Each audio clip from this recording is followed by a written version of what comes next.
Welcome to my neighborhood, and welcome to my part of the neighborhood. As we walk down the sidewalk,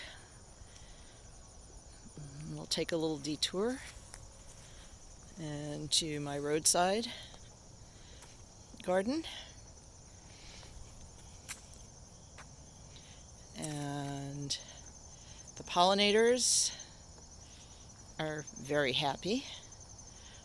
This is something that was made possible by laws allowing roadside plantings other than turf grass a number of years ago that I actually inspired. So here's my property from the road, which most people don't have as garden, but it's one of the best things you can do with it because you don't use the roadside for much else. So anyway, let's take a walk down the sidewalk. Oh, and here's some more. This is the sunniest part of my property. So now, over the years of planting, so let's go into the sanctuary. And what I found when you do roadside or when you do native plant gardening in a neighborhood that's not used to it, it's nice to frame it. So this fence I put in a long time ago to kind of frame the native plantings. Now that you saw on the roadside, I had a lot of the sun-loving plants, which are still growing, but a lot of what I have installed over the years are more ferns and other shade lovers.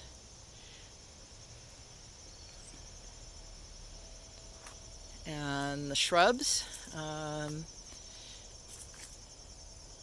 also kind of reach for the sun. But the hydrangea is still reasonably happy. And again, here's the roadside. And some of the eupatoriums. So I didn't say what they were when I looked at them last. Eupatorium rugosum.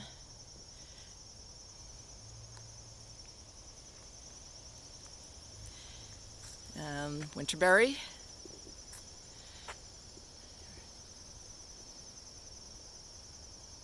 Oh, and let me go back over here. One of my favorite, if I can find it. Yes. I don't know if you can see that. Hearts busting. The native euonymus is one of my favorites, and that grows in the shade. So let's take a walk down here. I originally started my gardens and got this sign from Maryland Wild Acres.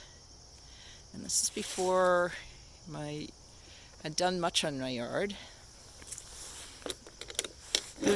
You see a lot of fencing because, of course, deer.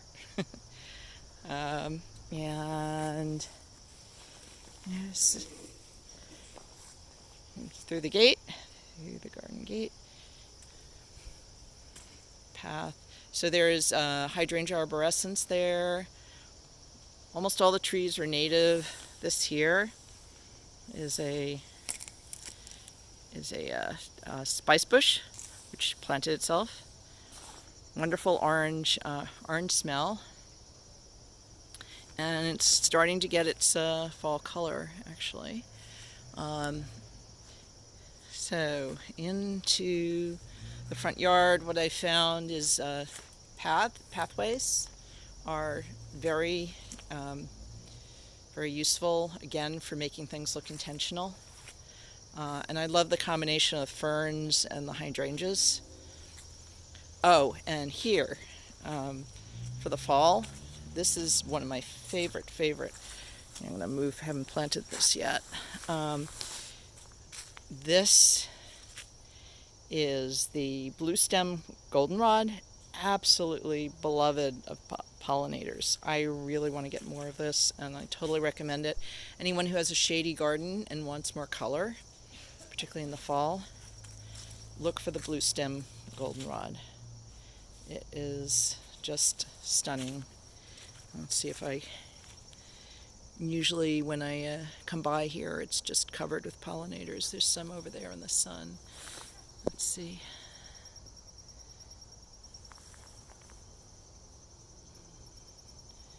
At any rate, just I totally recommend it. One of the best natives. The other color combinations I love are the ferns and the calico asters. Here's the calico aster. It's a little combined with ferns and a little bit of sun.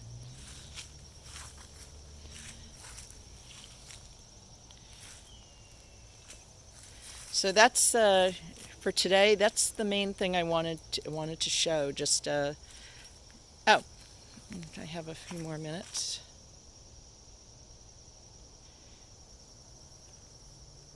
I'll take you to other parts of my yard, but that's it for today.